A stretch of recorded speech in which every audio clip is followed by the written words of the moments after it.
Mata adalah panglima hati. Segala yang kita kerjakan adalah wujud misteri yang bergejolak dalam hati. Baik, buruk, kejam, pilu, sampai kisah ironis. Semua akan kita kuak di sini, menembus mata batin.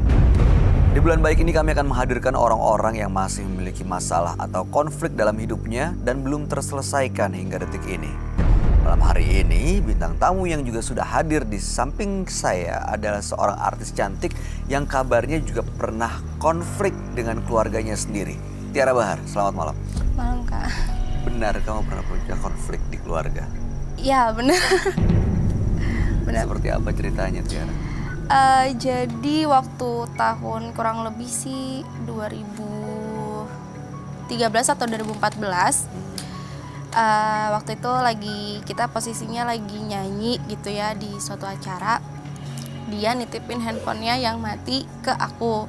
Aku cas pakai power bank gitu kan, milik abangnya dia. Terus abis itu nggak lama abangnya dia mau ngambil power bank itu.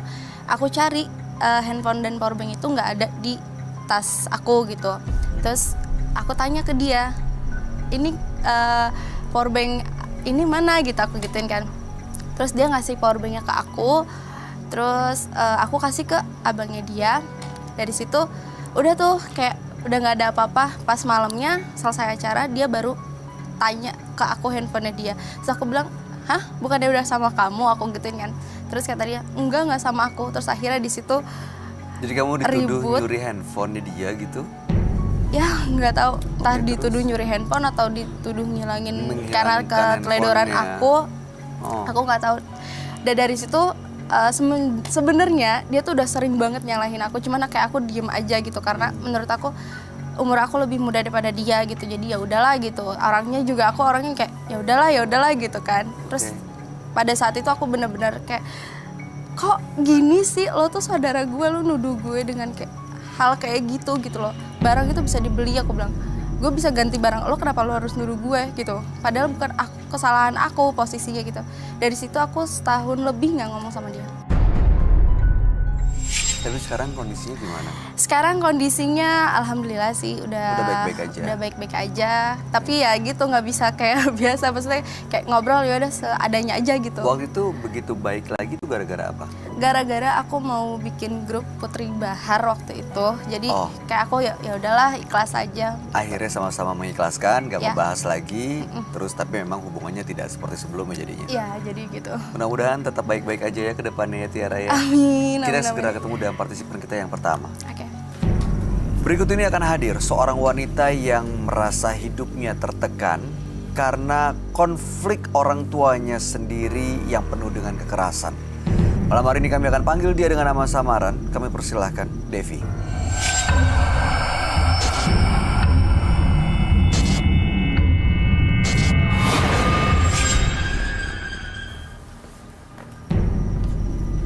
Silakan. Silakan Tiara. Halo. Selamat malam, Devi. Selamat malam. Devi, informasi yang saya dapatkan, kamu hidupnya tertekan karena konflik orang tua. Betul begitu? Benar. Boleh tahu nggak ceritanya seperti apa? Jadi saya ini terlahir dari keluarga yang benar-benar susah banget ya dulu itu. Mama sama papa itu benar-benar suka yang berantem terus. Di rumah itu nggak pernah akur. Dari saya kecil sampai saya umur 4-5 tahun itu udah memang merasakan, aduh pengennya tuh mereka tuh cerai aja gitu. Dari umur berapa? Dari kecil. Kok kenapa begitu? Dari kecil tuh pengennya udah, mama. Iya, aduh. kenapa pengen mereka pisah? Karena emang mama tuh disiksa gitu. KDRT. Iya, KDRT lebih tepatnya. Kan kamu ngelihat, Ngelihat dengan kamu mata. nggak pernah kena kan, nggak pernah jadi korban. Aku juga pernah kena pukul. Terus dia melakukan papa kamu sendiri. Iya. Setelah itu apa lagi? Dia nggak pernah, ya istilahnya tuh nggak pernah kayak menafkahi kita. Dia nggak pernah mau tanggung jawab sama kita. Jadi mamaku tuh benar-benar yang kayak mati-matian cari uang. Jadi yang Sampai kerjanya aku umur 10 tahun itu juga ikutan bantu cari uang buat mamaku. anak 10 tahun udah bekerja. Iya. Apa kerjaannya? Dulu jual sayur keliling kan? Oh, kamu ikut Iya, keliling? keliling juga bantu mama. Di mana waktu itu? Posisinya waktu itu kita tinggal di kampung. Dan mama waktu itu memang kerjanya ya berjualan ke sayur. Iya, Dan kamu ikut bantu. iya. Papa kerja juga, ayah kerja juga. Gak ada kerjanya. Jadi yang kerja ibu kamu sampai sekarang. Kebetulan sekarang itu ayah itu udah meninggal. Ayah sudah meninggal. Tapi dari kecil waktu aku umur 5 tahunan, mamaku tuh melahirkan. Aku punya adik. Cuman 2 kali mama aku melahirkan adik aku tuh, aku dari lahir juga nggak pernah lihat gitu. Kenapa? Nggak tahu dikemanain sama ayah aku tuh. Maksudnya dibawa pergi sama ayah Iya. kamu gitu? Kemana? Nggak tahu. Makanya di sini aku mau tanya gitu sama Kak Roy, adik-adik aku tuh ada di mana gitu. Karena mama aku sampai sekarang itu kayak orang stres, bertanya-tanya di mana anak aku gitu. Kamu manggilnya apa? Ibu, mama, Mama mama. Mama ikut hari ini. ikut. Nemenin. Dan karena kan emang papa aku ini deketnya sama om aku. Dia udah lama meninggal. Beliau udah lama. Ayah. Lumayan. Sudah sekitar umur aku 13 tahun ya. Meninggal dunia sejak saat itu. Oke.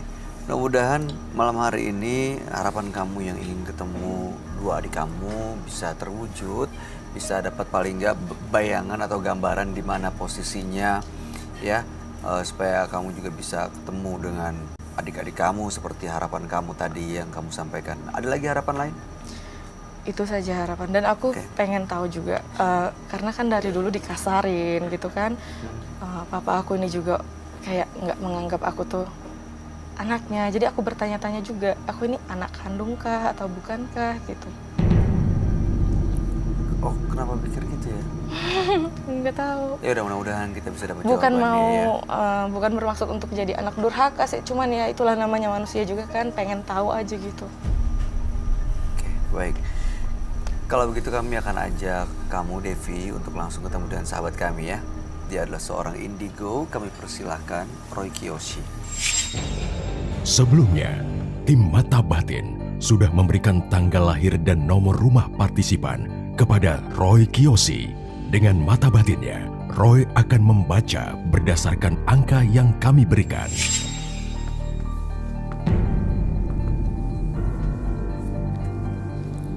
Devi, dengan tanggal lahir 21 Desember 1994 dan mendiami nomor rumah 31. Seorang wanita yang tangguh dan pekerja keras. Entah kenapa, saya merasakan ia seperti menderita. Hal ini berkaitan dengan sosok yang ia sayangi. Kesedihan yang terus dirasakan olehnya dikarenakan ia merasa tidak tenang dengan keadaan sekitar. Saya merasakan ia sangat sedih sekali dan juga adanya sesuatu yang ia ingin sampaikan saat ini. Saya akan memecahkan teka-teki misteri pada malam hari ini.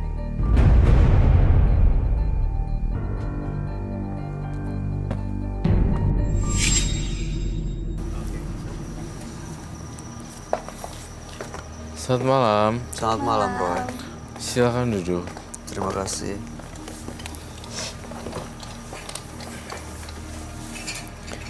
Mbak Devi, Iya. lahir tanggal 21 bulan 12 1994 dan nomor rumah 31. Iya. Devi datang ke Menembus Mata Batin ingin tahu keberadaan dua adiknya. Karena memang dari kecil dia itu sudah trauma dengan konflik orang tuanya. Papanya sering melakukan KDRT kepada ibunya. Ibunya ya sedikit ada nggak stabil jiwanya sekarang. Waktu itu bapaknya nggak bekerja, ibunya yang bekerja. Devi juga ikut membantu sejak usia 10 tahun. Dan sampai sekarang dia masih tinggal dengan ibunya, sementara papanya sudah meninggal dunia waktu Devi umur 13 tahun ya. Dan ada pertanyaan lain yang sebenarnya dia ingin tahu dari malam hari ini adalah dia ini apakah anak kandung dari ibu bapaknya? Gimana Roy tanggapan kamu? Nama ibu kandung dan bapak kandungnya siapa ya? Nama asli ibunya Ya, nanti kita ganti dengan nama samaran. Oke, nama bapaknya Kamu perlu tanggal lahirnya nggak, Roy? Saya butuh tanggal lahirnya. Tak hafal tanggal lahir hafal. ibu tanggal berapa? Tanggal 29 Mm-mm. Januari 1964. Bapak? 29 Februari 1959.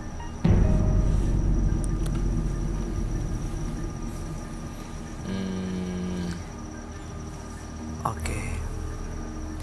Saya merasakan mereka masih hidup. Tapi katanya bapaknya sudah meninggal. Oh ya, dengar dari mana? Benar-benar sudah meninggal. Oh iya. Meninggal. Melihat langsung. Melihat langsung. Sebentar. Dikubumikan juga. Jangan-jangan yang kamu lihat masih hidup itu bukan bapak, atau mungkin yang kamu lihat itu adalah ayah kandungnya Devi.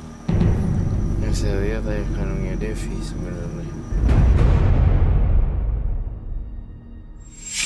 Jadi yang meninggal itu Sebenarnya Devi nggak tahu ya teka-teki misteri ini. Nggak tahu. Makanya mau cari tahu di sini. Kamu nganggap ayah kandungnya sudah meninggal dan dia Memang lihat- sudah meninggal. Memang sudah meninggal kan? waktu itu meninggalnya kenapa ya? Emang sakit. Sakit apa? Nggak jelas sih sakitnya karena emang suka mabuk-mabukan juga. Oh, suka mabuk-mabukan. Oke.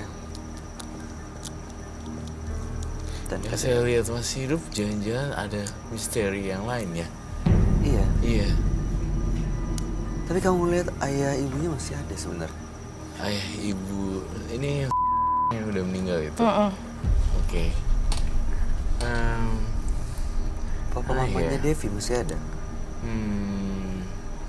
Saya sih melihatnya masih ada gambaran seperti itu, tapi nanti kita akan lihat lebih lanjut. Kalau ibunya juga sudah meninggal, Ibu masih ada. ibu masih ada. Saya butuh saksi kunci untuk kasus ini. Iya, dia datang ke sini sama ibunya, Iya. sama mamanya, sama siapa lagi? Sama paman om saya. Sama om yang kamu bilang papa kamu deket itu. Mm-mm. Mama saya tuh sekarang ya begitu jadi kayak murung, banyak diam. Harus didampingin terus. Iya. Oke. Kalau kita ajak mereka berdua masuk dalam studio di meja ini gimana? Boleh sih. Nggak apa-apa. Tapi mungkin nanti mama saya lebih banyak.